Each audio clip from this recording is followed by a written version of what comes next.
Yeah, good day, guys, and I welcome you back to the lecture 3 of this tutorial series.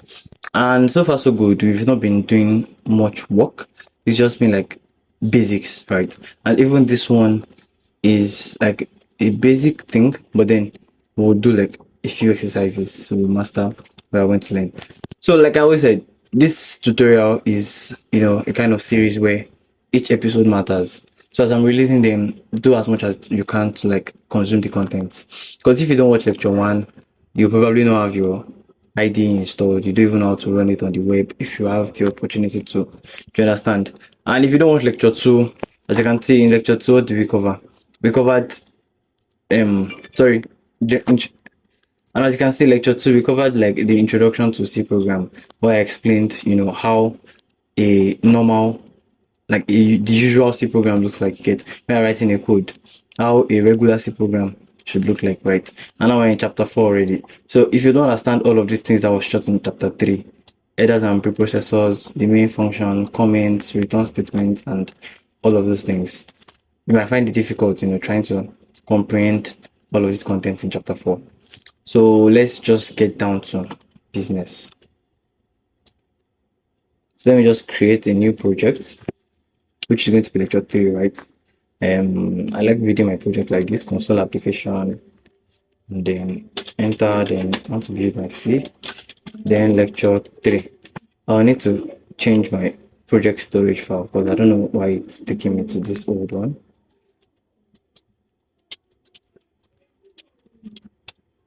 So structure programming. This is I want to create it, right? So the file is going to be structure programming Vicol 2024 slash. No, I don't want lecture 2 folder. I want the actual this folder I'm talking about. Yes, this one. So select folder and let's see. Oh, everything is okay. Yes, lecture 3. Then click next and finish.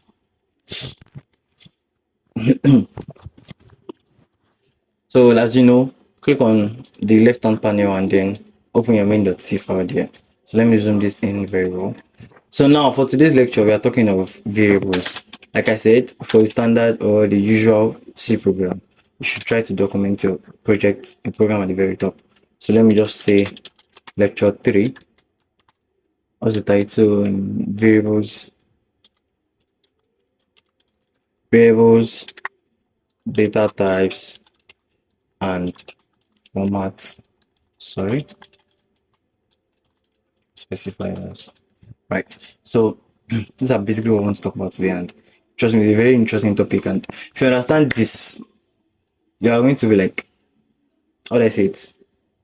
Like understanding this plus the previous two lectures, like that is like maybe 50% of like your knowledge in C already, or maybe 60%, because the rest of the things are just building upon the knowledge of this and the last two lectures. So after this lecture, I assume you already like at least have 60% knowledge of C programming, and I'm very sincere. So now let's continue because what's left are just all are going to be based on this and the previous lectures. So just follow along and don't get lost. So you can always rewatch lectures if you don't understand. I think that's like one of the best ways to learn too. If you don't understand things, just try to like watch again and then you will understand.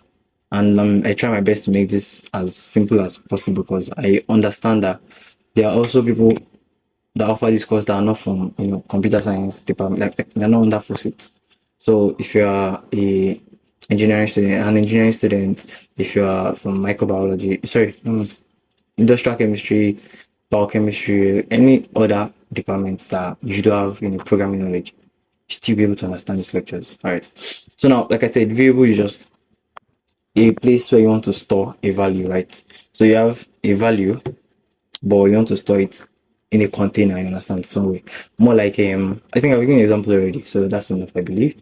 So now let's dive into what we call data types. Data types are basically, like the name implies, data type. What type of data do you want to give to me? What type of data are you trying to create? So data type is basically just a type of a data, you understand? And I want you to know that there are various data types in C program.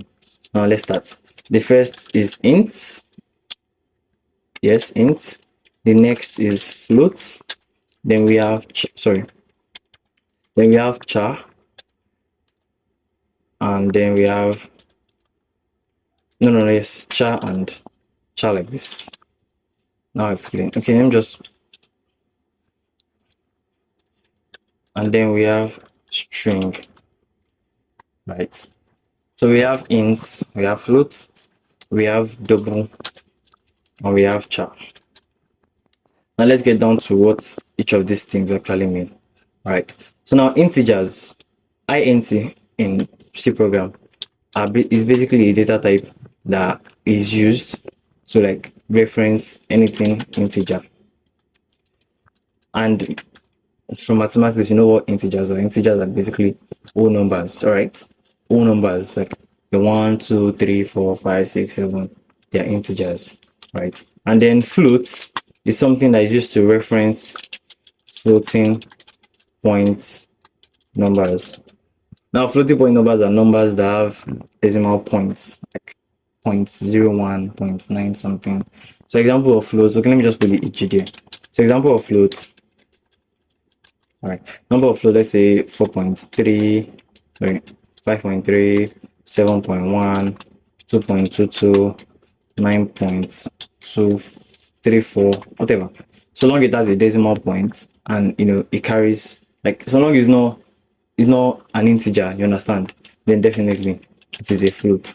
So example of integer, we have just your normal regular 1, 2, 3, 4, 5, 6, 8,000, 10,000, 1 million. So long it doesn't have full like point something, it's an integer. So long it has point something, it is a float. You understand? Now what is now a double? A double is more like a bigger float. You understand? As you can see, the examples I listed for floats are just like 5.3, 2.22, maybe 9.349, maybe 10.1112. You understand? Now the difference between a float and a double is that once you have there's something called precision, you understand, in mathematics, not even just computer science.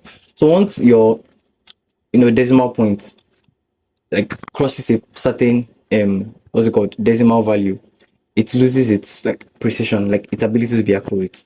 You understand? What do I mean? So let's say for this example that I did 10.1112. Let's imagine you have like 112567999. Like you have a bunch of numbers like this, and you want to add it together with maybe something similar, just to do calculation of this number, right? Plus itself, like 10.112 blah blah blah plus 10.112, like the exact same thing. Now, if you are going to use float as a data type to do that kind of a calculation, here's what will happen. Remember I said something about precision, which is like the accuracy of calculation. Like that is the best meaning I think I can give. So what's going to happen is now floats, like on a norms, by default might not be able to read up to this length of numbers after the decimal point, because this is 1, 2, so this is 1, 2, 3, 4, 5, 6, 7, 8. It's like 9, 10, 11. It's like 11 numbers after the decimal point. So on a norms, if you want to do like the addition of this and maybe itself again, from here you have to start counting. 8 plus 8 is 6, then you carry 1, then 3 plus 3 will be like 6, then plus 1 you carry 7, and the likes. You understand? And the calculation should give you something of what, 11 digits, right? That would be like maybe 20.2 blah blah blah blah blah. You understand? But because you're using float and its precision is not high as double, that's like what I want you to understand. So I'm comparing float with double now. The value, I mean the result you're going to return for a calculation like this with plenty number of decimal points cannot be as accurate as double. Why? The float can only read, I think, up to 8 decimals. You understand? So anything after these 8 decimals, you could just round this up and then this turns to 680 instead of 679938. And then if it turns to 680, then your calculation is like not going to end with the way we're calculating it before. Alright. But if you use double now for this kind of a value, it will like give you the exact result you wanted. So double is basically a longer float. That's like the best understanding you can get for double. So once you're already having, if you're already having like 5, 6 decimal points, decimal numbers So if you're already having 5 to 6 numbers after a decimal point, I'll just suggest you go with float. You understand? So if you have numbers like maybe 21 points, sorry, 6729, like things like this, just go with double. Why? It gives you this assurance that no value is going to be lost after a decimal point, and the precision of a calculation is, has a better chance to be accurate compared to float. You understand? But if you're dealing with 1, 2, 3, 4, 5, sorry, 1, 2, 3, 4 decimals or numbers after a decimal point, then you can use float. Now for char is basically character. It's like a short form of saying character, just like integer is int. So you have character. And what are characters? Characters in C program are basically just like one division of like everything on your keyboard. Let me just say characters, sorry, alphabets and symbols. You understand? One of it is a character. What do I mean? Like from the word Vicol, V is a character, I is a character, C is a character, O is a character, and L is a character. Now / is a character, plus icon is a character. You understand? / icon is a character. Even 1 is a character, 2 is a character, 3 is a character. Do you understand? So long you are printing just one single alphabet or a symbol, you understand, it is a character, right? But now, how do we now print something like Vicol, since it's not just a single one? Now that is what we call like combination of a character. Now basically to form Vicol means you're combining each individual character, right? You combine Vicol, right? Now there's something we use in programming to show like combination or like collectiveness, which is the opening and closing of a square bracket. So when you see this, it's used to describe something called arrays in programming, which we are not diving into the lecture today. It's a lecture for like a future video. But just know that once you see this open square bracket and this close square bracket, it means you're trying to like declare something, you're trying to define something that is a collection of a lot of things. You understand? So to do the string that we just talked about, okay, it's actually called string. We can just say maybe character, and this is how we like do it: char, then square bracket. Now, what is string? String is basically just in a normal text, right? Normal text. So long it's, even if it's a single character, it can be a string. You understand? String is just like, how would I call it? Let's say word. You understand? Then different words make a sentence. You understand? Just like different characters make a word. If I want to form laptop, for instance, I'll take letter L, letter A, letter P, TOP, right? And then combine all of them individual characters to form one single word or string. So in programming, words are just like a string. You understand? Word is a string is a word is a string. String is a word. Either which ways. Now to create a string is basically just using your char symbol, but putting this open and closing square bracket to show that what it is a collectiveness or like a combination of different characters. Now let me give an example for you. I can just say Vicol, laptop, power, bus, train, like anything at all. So it's even like just a single letter can also stand as a string. You understand? Because string is a collection of one or more characters. So a single character can be a string, but a string cannot be a character, like something more than one. We would understand better when we start doing examples, right? So now we describe what data types are, and now let's talk about like how do we now actually use these data types. Now, like I said, when you want to declare a variable is when you use data types. Do you understand? Now, what does declaring a variable mean? All right. Now, declaring a variable is more like you have a variable to yourself. You know that, okay, I want to create a variable called name, and the value is Vicol. But you need to tell your computer first that, okay, I want to create a variable and it's going to store, Vicol, like I said, is string. If I want to store the value of maybe 1000, then my variable is going to be what? An integer.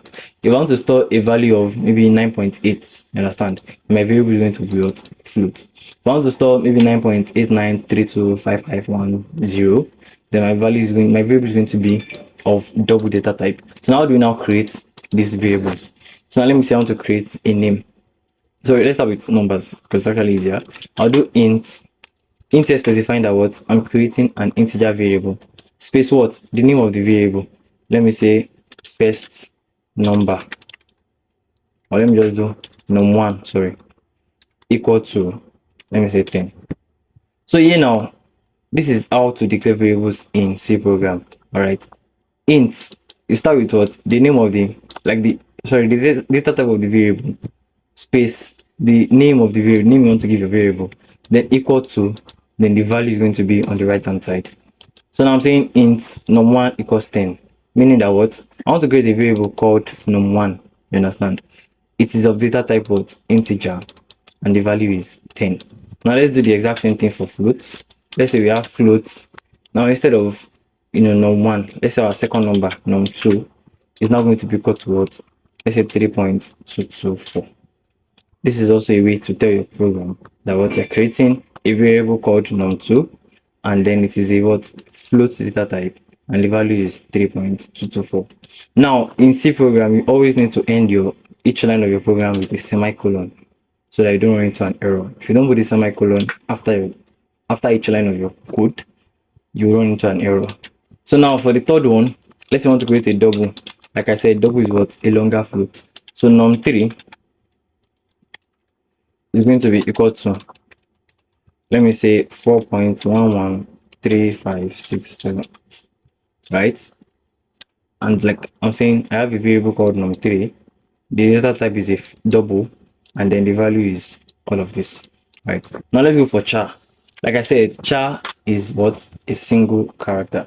So let me say char single equal to, now you see all of these other things that has to do with numbers, both integers and floats, we just write equal to, then the number in front of them.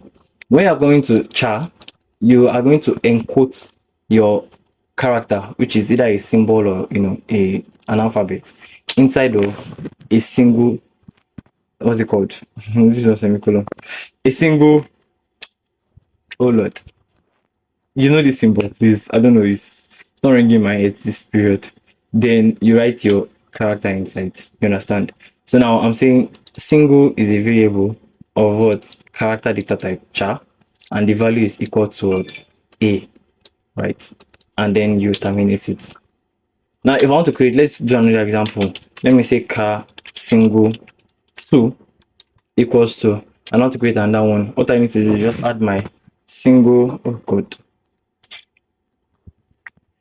single what it is, then your value is going to go inside. So let me say m and then terminate. Now how do we now write strings? Because all of these two things now are just single value character. Now how do I now write something like Vicol? Like I said, you do char and then open and close your square brackets and then write your variable name.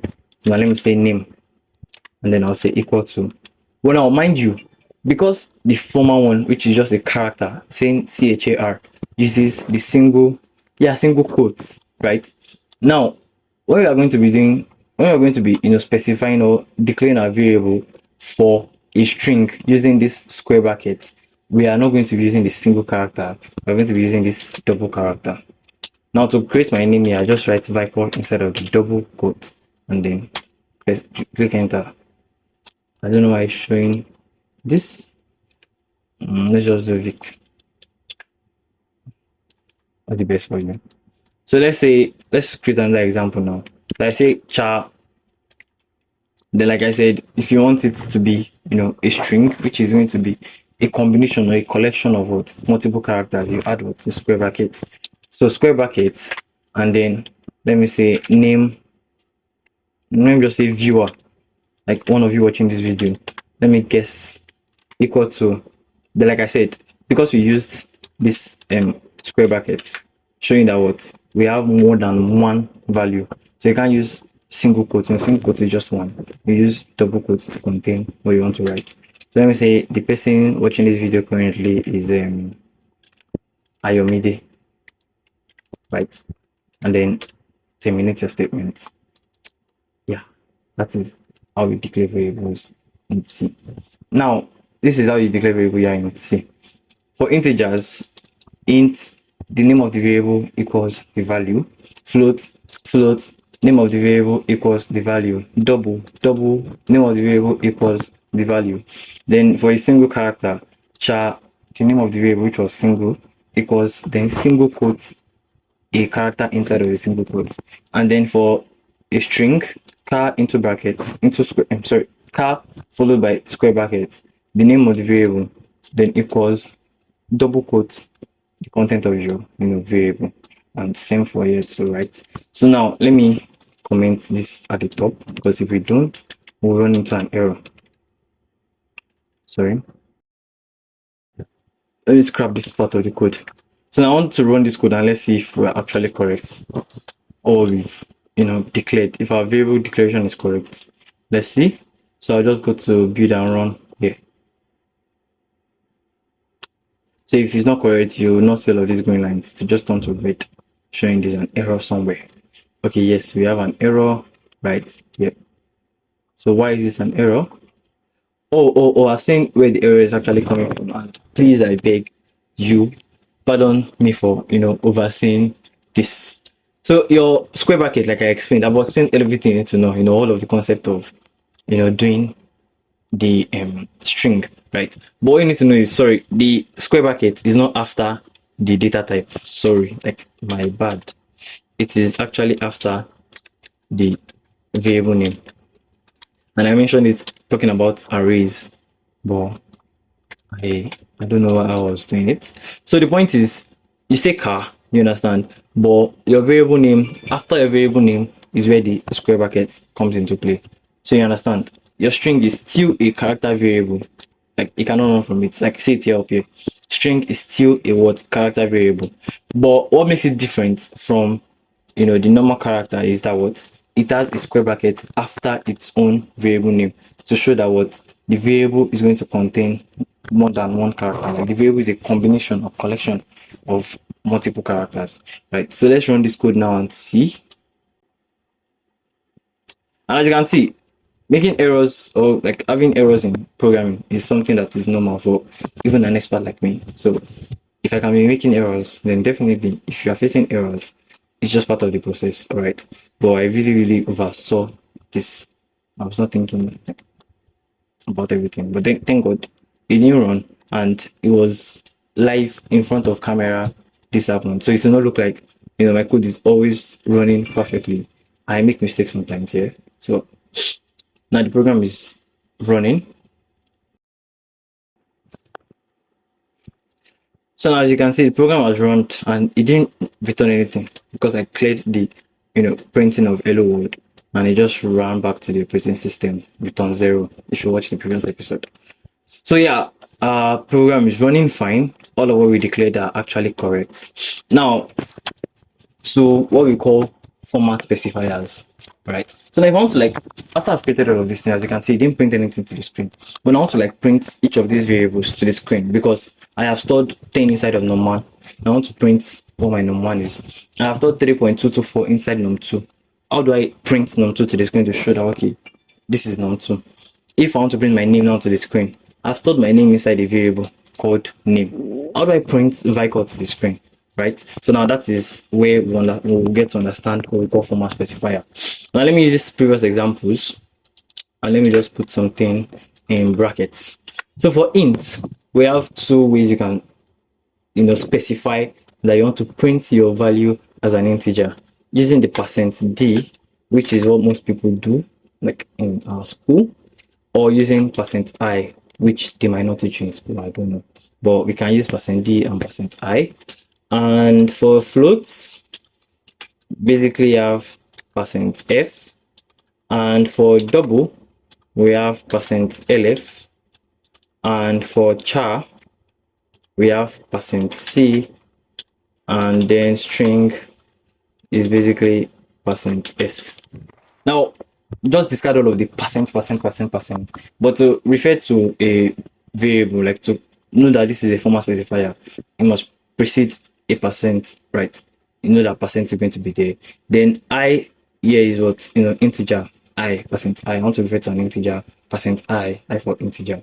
And the D is also like, you know what they call decimal, not decimal point. To decimal itself is just numbers from 1 to 10, like deci. You get deci is 10. So decimal system is more like the number 1 to 10, right? So %D stands for this. D in %D stands for decimal. So you can either print with %D or you print with %I. That's for integers. Now if you want to print your float, F for float, %F. If you want to print your double, like I said, float double is a longer float, right? So LF stands for like long float, right? And then if you want to print a character, use %C. Very simple. If you want to print a string, which is something like this, a collection of individual characters, use %S, and that is all. Same thing with if you want to like collect an input for them. We'll talk about that one later, but let's print all of this thing right now to the screen. So now print, like I said, to print, use printf, and then you open your round brackets because it is a function, right? And then the first thing that comes is what? Inside of a double quote, you specify the format specifier of what you want to print. Now format specifier for my num1, as you take it, like I want us to guess it. This is an integer, so my format specifier should be %D or %I. Alright, so now I just need to put it inside here, %D. Now I want to introduce you guys to something called placeholder. Alright, now all of these things are not technical things. Placeholder is just, let me give an example before I actually tell you what I want to like, what I'm telling you in this program. Now you see when you visit websites and then you see something like maybe username, like you want to log in, right? Then you see username as a text, and inside of a round there will be like an input box. Then inside of the input box you write something like write your username, or your username goes here, and then password, then now write maybe enter your password. So the word enter your password there, is that your password? No, but it is what? A placeholder. Placeholder meaning they don't want to leave it blank because what, they know something is going to be there, but that particular thing is just like to tell you that okay, there's something that is going to actually be here, but for now take this value. Do you understand? That is what placeholders are. More like password, enter your password I've written there, it is not your password, yes, but putting it there is more like I know this is not the person's password, but for now just display this, right? So that is basically the knowledge I want you to have for this particular thing inside of this round bracket of printf. So now the %D here is to state that what I'm having a placeholder here for what? An integer, of course, right? So let me write something here first. Let me print. Okay, let's first do a basic print. Let's first do a basic print. Now I want to print. Then inside of the double quotes, I'll say my num1 is. Let's just print this to the screen now. Build and run. As you can see, it says my num1 is, right? My num1 is, that is what you can see right here. My num1 is. Now let's close this program, right? So now what I want us to do now is, in front of this is, we should like print one in the real sense. So now how do I put my num1? I just need to put a placeholder here, which is going to be the format specifier for my variable.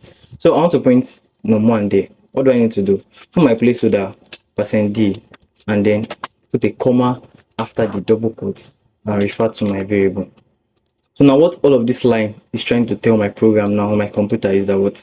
First print my num1 is double quote, like dot space, and then for now you know that what is going to be here is going to be what? An integer. How does it know it's an integer? Because %D represents what? A format specifier for an integer. So you're trying to put a placeholder here to tell your program that okay, for now, just know that an integer is going to be here. Then it closes the double quote, telling that it has read all of this content. Then after the comma, what does it do? It fixes this value into what? This placeholder that we created. That is basically how it works. My num1 is then a placeholder, which is what? A format specifier, %D. And then what is the value of this %D? It goes after the comma, num1. Now let's print this now. Let's build our own.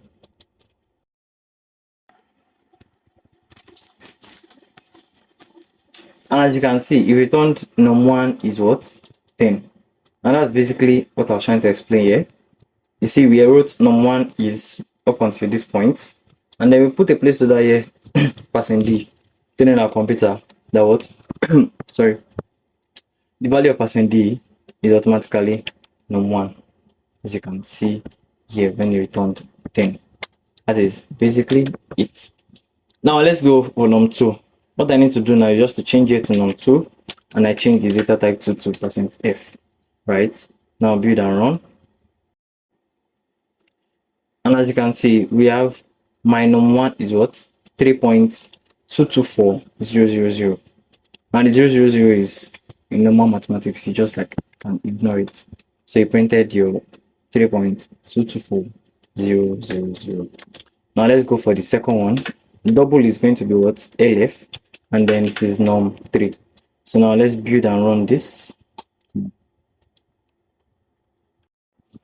And as you can see, we have our value for our double, but as you can see, even the double rounded up the last digits from 678 to 68, right? But if it was to be a calculation, it actually like do the calculation before you rounded this up, compared to float style, just round it up automatically and proceed to doing the calculation. All right. So now let's do for the next one, single. Like I said, single is a character, so this %c, and then as you can see, my num1 is a. Sorry, it's not num1. Let's just change this to a value.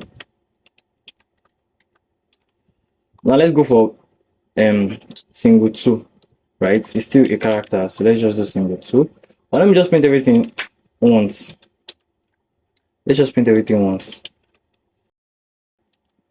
Now, after all of this format specifier, I want to add something \n, which represents a new line. So everything will not just join with each other. Now you'll learn more about why we're adding, like what \n actually stands for in another video. But for now, just know \n stands for new line. So as you can see, my value is M, my value is Vicol, my value is Olawade. That's basically how they work, right? That's how they work. Just that. Now, what now happens? It might come to you that what now happens if you don't use the correct format specifier with the correct data type or the variable data type. Now, like I said, single 2 now is a character when I'm printing it as a character. What happens if we print single 2 as an integer? Let me do %d. What happens if we print this Vicol now, which is a string, as an integer? Let's do %d now. And what happens if we now print viewer, which is also a character, a string? Let's see if we print it as a character instead. You understand? Now let's see. Let me talk. Let's see what happens. Okay, let's see. As you can see, the first one, which was a value of what? M, right? Printed 109, like 109. The second one, which was Vicol, printed 6422, then 642 2024, a perfect something, right? Then the last one printed, my value is a tone blank. So that is like what will happen if you actually use a wrong format specifier to output a like another type of data, you understand, in a variable. So what happened there was, the first one is very explainable, but it is also an error, you understand. It's a logical error in the sense that you wanted to see M on your screen, but now you're returning the value of 109. So let's imagine you wanted to use the value M to print something. Probably wanted to print MY like separately. Now instead of saying MY, you might probably see 109 and maybe 115, and they'll combine together as 109 115, something like that, which was not what you're expecting, right? So now let's see what happened. So you wanted to print single 2, which was a character, as a number. There's something called ASCII, which I'll place a screenshot of it in this video so you can understand and see it. So each of these single characters, numbers, alphabets, symbols, they have a number equivalent that the computer knows, and it's also like a table which you see on your screen right now, you understand. So if you wrongly print a symbol or a character as a number, it will generate you the ASCII equivalent of that character. You understand? So 109 that you returned here on your screen, if you can look for the small letter M, you should see its equivalent ASCII number should be 109, and that is the explanation behind it. Now for this too, it printed Vicol to the screen, probably combination of the Vicol ASCII values and what generated 64222024. I don't know, but I know this value is not just like a random something. It actually means something from the combination of those individual characters into digits. Now the last one, as we expected, it was going to print something that is a character, Ayomide, as a character. Sorry, something that is a string as a character. And I told you, anything concerning character is just like a slot. Just one thing needs to be printed out or needs to be collected. So trying to print a whole Ayomide in a one slot space returned empty. So this is to tell you that you really need to match your data type and your format specifier. So if you're printing an integer, use the %d or %i. If you're printing a character, use your %c. If you're printing a string, use your %s. Now all of these are basically for printing. Now let's just, within the next 5 minutes, let's just talk about collecting values. Now we've printed all of these things to the screen. Now let's collect values for them instead. So now there's something called Scanf. As the name implies, Scanf, you want to scan from where? Your keyboard. All right, that is what we use to collect value from a user in C program. So what I want to do is I want to first print something. Let me first print enter a value, right? And then I want to create a variable in Scanf. Now to use Scanf, its own way is just like Printf. The first two quotes are going to specify, but in Printf we could add like words that can display, and then in front of it we just add our %d so that it's just replace it with what the name. When you Scanf, you just need to just put only the format specifier inside here. So let's say we want to enter a value. Let's start with %d.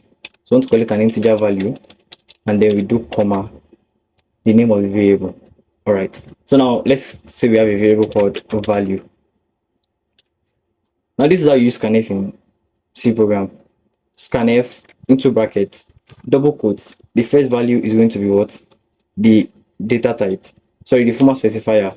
Then comma the actual variable, and then before the actual variable you need to add an ampersand. That's just all. So your format specifier, comma, ampersand, your variable name, and that is it. So now we can now print my value is, let's now clear all of this thing. Let's say we want to print value. But before now, you actually need to declare your value to your computer, because now your computer comes to line 26 and says, okay, you want to collect a value. Now what Scanf does is what? It tells your computer they want to collect a value of what? Integer, and store it. This ampersand stands for like storage, you get. So I want to collect the value of an integer %d, then store it inside of where? Value. But now your computer has no record of anything called value. And I'm coming on line 29 to tell your computer that you want to print value. Like, where's the value? So you need to first say what? Int value. So like this, you already told your computer on line 23 that okay, I have a variable which is an integer. Okay, no problem. If it's line 25, he asks the person that enter something, enter a value. Then on line 26, it gives the person a way to input something from their keyboard. And what does it do? Since your value was an integer, then it knows that what you also told it to collect a value of what? An integer, which is %d, and it should store it inside of what? Value, which is what? This. So now let's run this program and see what we are actually. Then build and run. So as you can see, it says enter a value, right? Enter a value. So let me enter 13. And as you can see, it returned my value is 13. Like, that's how easy it is. So first we said what? You should print enter a value. Let me put a colon and a space. And then we wrote what? Scanf. Scanf is more like I want to collect a value. I need an input. What's going to be the input? Is of data type what? Integer. So because I want to collect an integer, I'll use what? %f as my formal specifier, sorry, %d, and a comma. Then what? I want to store whatever you collected inside here, that is an integer. I want to store it inside where? Value. Now let's see if you can collect, a float number. So you just change this to %f. At the beginning, you change this now again to float, and then here too, we're going to be printing it as what? A float, %f. Now let's run this and see what we have.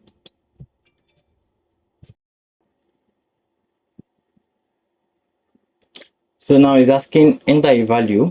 Now let me do 13.131313. Enter, and as you can see, my value is 13.131300, and that is how easy it is. Now if it's done for floats, it's the exact same thing for double. Just change it to double, do lf, and run your code. Now let's do for char. Let's say I have a char value, and then here is going to be what? %c, as you would expect. Then here is also going to be %c. So first, I'm declaring my variable as a character. Then I'm collecting a value for it using scanf. Telling my computer I'm expecting what? A character variable, and you should store it inside of where? Value. And I come in on line 29 to print what? My value is %c as a placeholder to collect the value, to print the value. Now let's just run this now. Then we do the last one, which is for string, and we call this session to an end. So when I said enter a value, remember we used a single character, so I can just do m, and then my value is m, as you would expect. So the last thing on our list is for string, right? Now, like I said, to convert the characters to a string, you just need to add what? Square bracket after the variable name. So I just put the square bracket here, and my %c changed to %s, and %c again changed to %s. Now, mind you, storing the value, you're not going to be adding your square brackets here. Why? The name of the variable remains value, but your square here is just a representation. It is not the variable name. It's just a representation that is what?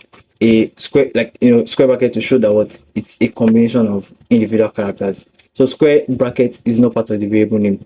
All right. So now building and running this will actually result us into an error. But let's see the error first. Then I tell you why. Now, as you can see, generates an error. So when we initialize our variable here and say character viewer square bracket equals iomide, we gave like the value in that instance, right? But now on line 23, we are trying to tell our program now that we have a variable called value, and it's a combination of characters. But now we're now setting the value of that variable in what? Line 26. So the thing we need to do is to actually put something inside of the square bracket, which is more like a limit. You understand?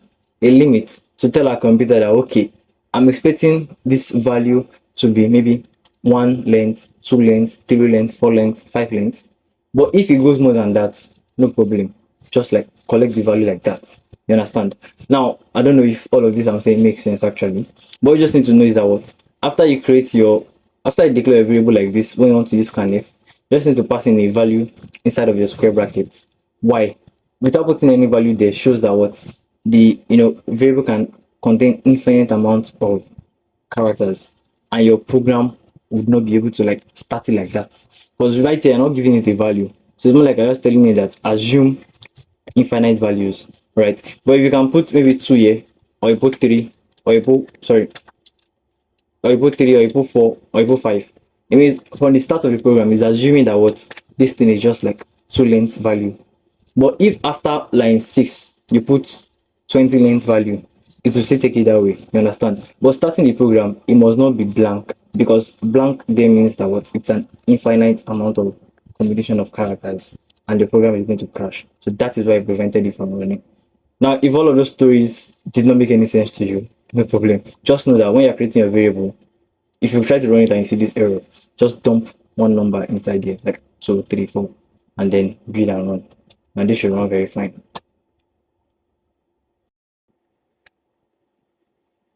So it says enter a value.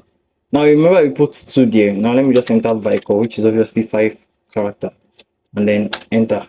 As you can see, my value is Vicol.